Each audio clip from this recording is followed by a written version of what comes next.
ആര് പറഞ്ഞാലും നേര് പറയണം. ഓരോന്നു തോന്നിയ നന്നല്ല, നിങ്ങൾ ഓർമ്മയിൽ വെച്ചത് പൊന്നല്ല, നിങ്ങൾ ഓർമ്മയിൽ വെച്ചത് പൊന്നല്ല.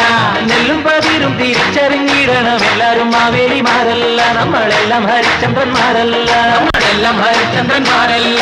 കുറ്റമില്ലാത്തവരാരുണ്ട്, തെറ്റു ചെയ്യാത്തവരാരുണ്ട്.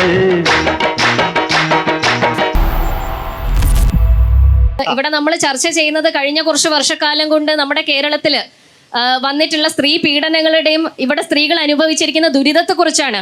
അപ്പൊ കഴിഞ്ഞ 9 വർഷക്കാലത്ത് ഇവിടെ ആഭ്യന്തരം പൂർണ്ണ പരാജയമായിരുന്നു എന്നുള്ളതിന്റെ തുറന്ന സമ്മതമാണ് ഇവിടെ കാണുന്നത്. ഒന്നും അറിഞ്ഞോണ്ടല്ലോ, മനഃപൂർവ്വല്ലേ. പക്ഷെ വാളയാറ് എന്ന് പറഞ്ഞ സ്ഥലത്ത് 2 പിഞ്ച് പെൺകുട്ടികളെ കൊന്ന് കെട്ടിത്തൂക്കിയിട്ട് അതിന്റെ പ്രതിയായിരുന്ന ഒരു അർജുൻ എന്ന് പറഞ്ഞ SFIന്റെ പ്രവർത്തകന് അദ്ദേഹത്തിനെതിരെ കേസ് വന്നിരുന്ന സമയത്ത് അദ്ദേഹത്തെ സംരക്ഷിച്ചുകൊണ്ടാണ് ഇവിടെയുള്ള ആഭ്യന്തര വകുപ്പ് പോയിട്ടുള്ളത്. അപ്പൊ ഇങ്ങനെ സ്ത്രീ സുരക്ഷ ഇല്ല എന്ന് ഇവിടെ കൂടിയിരിക്കുന്ന എല്ലാ സഹോദരങ്ങളും ഒരുമിച്ച് പറയുന്നുണ്ടെങ്കിൽ ആ ആഭ്യന്തര മന്ത്രി എന്ന് പറയുന്ന നമ്മുടെ ചുമതല വഹിക്കുന്ന മുഖ്യമന്ത്രി ആ പദവി രാജിവെച്ച് പോകണമെന്നാണ് ഈ ഒരു അവസരത്തിൽ ഒരു കയ്യബദ്ധം നാറ്റുകരുത് പഞ്ചഭാവോ. ഞാൻ ചോദിക്കട്ടെ, മനുഷ്യപക്ഷത്തിന് വേണ്ടി കുടുംബപക്ഷത്തിന് വേണ്ടി സംസാരിക്കാൻ ഇവിടെ ആരുമില്ലേ? ഏതായി കുട്ടി? ഇവിടുത്തെ UDC നല്ല കുട്ടിയാ. കുടുംബം തകർക്കുന്നത് എന്താണ്? കുടുംബം തകർക്കുന്നത് എന്താണ്? നമ്മുടെ സമൂഹത്തെ അധപ്പതിപ്പിക്കുന്നത് എന്താണ്? ലഹരിയും മദ്യവുമല്ലേ? ഇതിനെതിരെ സംസാരിക്കാൻ നിങ്ങൾ 3 പെണ്ണുങ്ങൾക്കും നാവില്ലേ എന്നാണ് ഞാൻ ചോദിക്കുന്നത്. ഇവരൊന്നും ചെയ്യുന്നില്ല. കൃത്യമായ രാഷ്ട്രീയം ബോധ്യമുള്ളവരാ ഞങ്ങളൊക്കെ. പക്ഷെ ഞങ്ങളെ വിഡ്ഢികളാക്കരുത്. അതെ, ഞങ്ങൾ ചോറ് തന്നെ കൊണ്ടുവന്നേ. കേരളത്തിനെ മാറി മാറി ഭരിച്ച സർക്കാരുകൾ ഇവിടെ മദ്യം വ്യാപിപ്പിക്കുകയാണ് ചെയ്തത്. മദ്യം വ്യാപിപ്പിച്ചത് കൊണ്ട് തന്നെയാണ് ഇവിടെ ലഹരി വ്യാപിച്ചത്. പഠനങ്ങൾ നോക്കൂ. നിങ്ങൾ എന്തുകൊണ്ടാണ് ഈ രംഗത്തിൽ 3 പേരും പ്രതിനിധാനം ചെയ്യുന്ന കക്ഷി രാഷ്ട്രീയവും കൂട്ടുകക്ഷിയും ഇതിനെക്കുറിച്ച് ഒരു പഠനം നടത്താത്തത്? രാഷ്ട്രീയത്തിൽ ചില ചൂടുവെപ്പുകളൊക്കെ ഉണ്ട്. എടുത്തോ പിടിച്ചോ എന്ന് പറഞ്ഞിട്ട് ഒന്നും ചെയ്യരുത്. കേരളം നാശത്തിലേക്ക് കുതിക്കുന്നത് എന്തുകൊണ്ടാണെന്നാണ് എന്താണ് പഠിക്കാത്തത്? നിന്റെ നാടുകൾ എണ്ണപ്പെട്ട് കഴിയും. മദ്യം എന്നുള്ളത് വർജിക്കണം എന്ന് തന്നെയാണോ ഇടതുപക്ഷത്തിന്റെ നയം? കാര്യമായിട്ടാണ് പറഞ്ഞത്, തമാശക്കാണ്? കാര്യമായിട്ട് തന്നെയാ പറഞ്ഞത്. എന്നാ കൊള്ളാം. ഒരുപാട് തമാശ എനിക്ക് ഇഷ്ടമല്ല, പറഞ്ഞേക്കാം. അത് എല്ലായ്പ്പോഴും പറഞ്ഞിട്ടുള്ളതാണ് LDF. ഇടതുപക്ഷം ഭരിക്കുന്ന സമയത്തല്ല. വിശ്വസിക്കാൻ പറ്റിയ തെളിവുകൾ വല്ലതും ഉണ്ടോ? തീർച്ചയായും അത് പതിയെ വർജിച്ച് അങ്ങനെ ഉപയോഗിക്കാതിരിക്കണം എന്ന് തന്നെയാണ് ഈ പൊതുസമൂഹം ആഗ്രഹിക്കുന്നത്. മനസ്സിലാക്കി കളഞ്ഞല്ല. ഒരൊറ്റ അവസരത്തിൽ അതങ്ങ് നിരോധിച്ച് ഇങ്ങനെ പറ്റും എന്നുള്ള കാര്യത്തിൽ പറഞ്ഞ അവർക്കും നമുക്കും. സോഫിയ, 10 വർഷം ഒരു വലിയ കാലയളവല്ലേ? നിങ്ങൾ ഈ മദ്യവർജനം എന്ന നയത്തിൽ 10 വർഷം കൊണ്ട് എന്ത് ചെയ്തു എന്ന് ജനങ്ങളോട് പറയുന്നുണ്ടോ? 10 കൊല്ലത്തിൽ എനിക്ക് തോന്നുന്നു മദ്യത്തെക്കാൾ കൂടുതൽ MDMA ഉൾപ്പെടെയുള്ള ചെറിയ കുട്ടികളിലേക്ക് വരെ വ്യാപിക്കുന്നതുമായി ബന്ധപ്പെട്ടുകൊണ്ട് ഏറ്റവും നല്ല ചെറുത്തിട്ടുണ്ട്. തലയ്ക്ക് സുഖമില്ലാണ്ടായ എന്താ ചെയ്യാ? സർക്കാർ നിങ്ങൾ പൂട്ടിയ സ്കൂളുകളാണ് ഞങ്ങൾ തുറക്കുന്നതെന്ന് പറഞ്ഞിട്ട് ഞങ്ങൾ പൂട്ടിയ ബാറുകൾ തുറന്ന ആളുകളാ ഇവിടെ നിൽക്കുന്ന ആളുകൾ. എന്നിട്ട് മദ്യവർജനത്തെ പറ്റി സംസാരിക്കുക. കുഞ്ചുണ്ണൂലി, നീ കൊള്ളാലോടി. നിങ്ങൾക്കറിയാം, മുട്ടിന് ബാറുകൾ തുറന്ന് മദ്യവർജനം. KPS ലളിതയുടെ പരസ്യം കണ്ടു കാണും നിങ്ങള്. KPS ലളിതയുടെ പരസ്യം നിങ്ങൾ കണ്ടു കാണും. കേരളത്തെ മദ്യവിമുക്തമാക്കാൻ പ്രതിജ്ഞാബദ്ധരാണ് LDF മുന്നണി. കൂടാതെ മദ്യവരെ ബോധവൽക്കരിക്കാൻ സമഗ്രമായ പദ്ധതികളുമുണ്ട്. അതുകൊണ്ട് നുണ പറയുന്നവരെ തിരിച്ചറിയുക.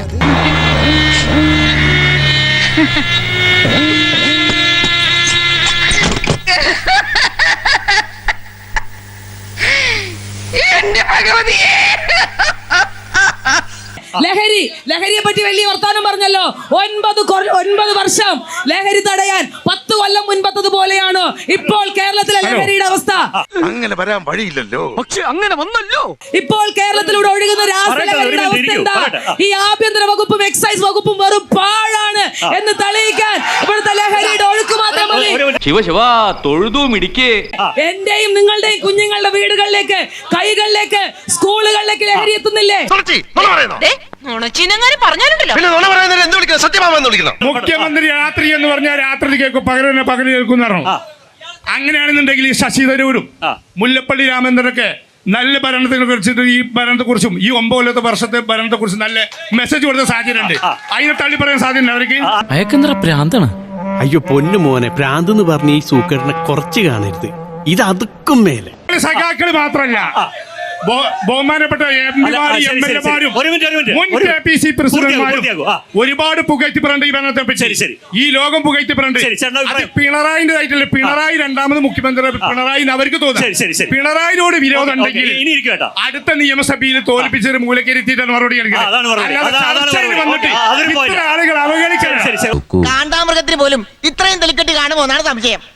സ്ത്രീ ലഹരിയെ പറ്റി ഉത്തരം പറ. പെൻഷൻ 6 മാസം മുടങ്ങി എന്ന് കോൺഗ്രസിന്റെ പ്രതിനിധി പറഞ്ഞു. 6 മാസം ഈ ഇടതുപക്ഷം 9 വർഷക്കാലം ഭരിച്ചിട്ട് മുടങ്ങിയിട്ടില്ല എന്നുള്ള യാഥാർത്ഥ്യം ഇവിടെ പെൻഷൻ വാങ്ങുന്ന കോൺഗ്രസുകാർക്ക് പോലും അറിയാം. 18 മാസം മുടങ്ങിയ പെൻഷൻ ഞങ്ങൾ ഈ നാട്ടിനകത്ത് വിതരണം ചെയ്തവരായ ഇടതുപക്ഷക്കാര്. എന്നാലും തള്ളുമ്പോ ഒരു സാമാന്യ വിവരം വേണ്ട. PDPയുമായി ഒരേ ചങ്ങലയിൽ കോർത്ത് കെട്ടരുത്. ഇതാണ് ഞാൻ പറഞ്ഞത്. തന്റെ തലക്ക് നെല്ലിക്കാട്ടം. PDPയെ എന്നാണ് ഞങ്ങള് കൂടെ കൂട്ടിയത്, ഞങ്ങൾ അവരെ അംഗീകരിച്ചത്.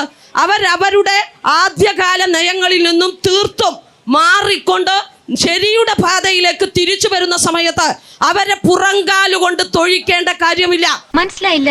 എല്ലാ സംഘടനകളും വർഗീയത വെടിഞ്ഞ് മത തീവ്രവാദം വെടിഞ്ഞ് നേരിന്റെ പാതയിലേക്ക് മനുഷ്യപക്ഷത്തേക്ക് വരണമെന്ന് ഞങ്ങൾ ആഗ്രഹിക്കുമ്പോ അങ്ങനെ വരുന്നവരെ വരണ്ട, നിങ്ങൾ അത് തന്നെ സ്വീകരിച്ചു പോകണമെന്ന് പറയണോ? ഭയങ്കരം തന്നെ.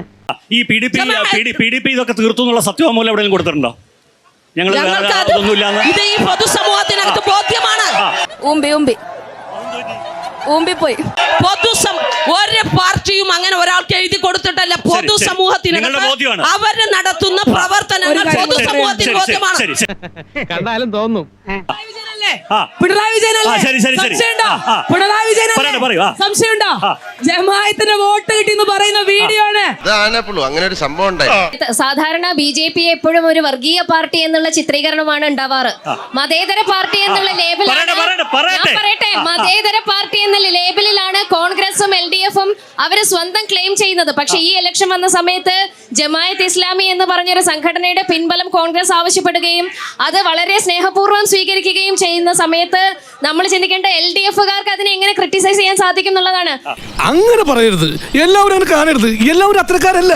ഈ സർപ്പത്തിൽ തന്നെയല്ലേ വിഷമുള്ളതും വിഷമില്ലാത്തതൊക്കെ. കാരണം ഇതേ ജമാഅത്ത് ഇസ്ലാമിയുടെ വോട്ട് നേടിക്കൊണ്ട് തന്നെയാണ് ഇതിനു മുൻപ് അധികാരത്തിലേറിയിട്ടുള്ളത്. അവരുടെ പിന്തുണ ഞങ്ങൾക്ക് ഉണ്ടായിരുന്നു എന്ന് പറഞ്ഞിട്ടുള്ള വ്യക്തിയാണ് ഇന്ന് മുഖ്യമന്ത്രിയായിട്ടിരിക്കുന്നത്. എല്ലാത്തിനും വളം വെച്ചു കൊടുത്ത് നിങ്ങളല്ലേ ഇനി തഴച്ചു വളർന്നുകൂടി കണ്ടോളൂ. ഇന്ന് ജമാഅത്തെ ഇസ്ലാമിനെ കൂട്ടുപിടിച്ചുകൊണ്ട് കോൺഗ്രസ് പോകുന്നുണ്ടെങ്കിൽ LDFന് ലഭിച്ചുകൊണ്ടിരിക്കുന്നത് PDPയുടെ സപ്പോർട്ട് തന്നെയാണ്. പെൻഷന്റെ കൃത്യമായിട്ട് കേന്ദ്ര സർക്കാരിന്റെ വിഹിതം വന്നുകൊണ്ടിരിക്കുന്നുണ്ട്. കേന്ദ്ര സർക്കാരിന്റെ വിഹിതം വന്നുകൊണ്ടിരിക്കുന്നുണ്ട്. അല്ല, ഇവിടെ ഉപതെരഞ്ഞെടുപ്പ് വരുന്നതെന്ന് നോക്കിയിട്ടല്ലല്ലോ കേന്ദ്രത്തിൽ നിന്ന് ഫണ്ട് കൊടുക്കുന്നത്. വേണ്ട, എല്ലാം ഞങ്ങൾക്കറിയാം. നുണ പറയുന്നതിന് ഒരു കണക്കൊക്കെ ഉണ്ട്. 1000 രൂപയാക്കും ക്ഷേമ പെൻഷൻ, വാർദ്ധക്യ പെൻഷൻ ഉയർത്തുമെന്ന് പറഞ്ഞിരുന്നു. ആര് പറഞ്ഞു?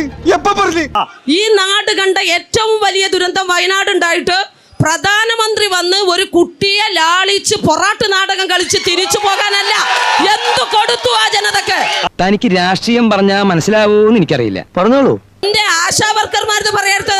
അവർക്ക് കൊടുക്കാനുള്ളത് കൊടുക്കുന്നുണ്ടാ. അയ്യോ, ഓർമ്മിപ്പിക്കല്ലേ പൊന്നെ. കേന്ദ്രവും കേരളം കൂടെ ഇങ്ങനെ കടിപിടി കൂടി ജനജീവിതം ദുസ്സഹമാക്കിയ സാഹചര്യമാണ് കേരളത്തിലുള്ളത്. ഇപ്പൊ പറഞ്ഞത് വളരെ കറക്റ്റ്.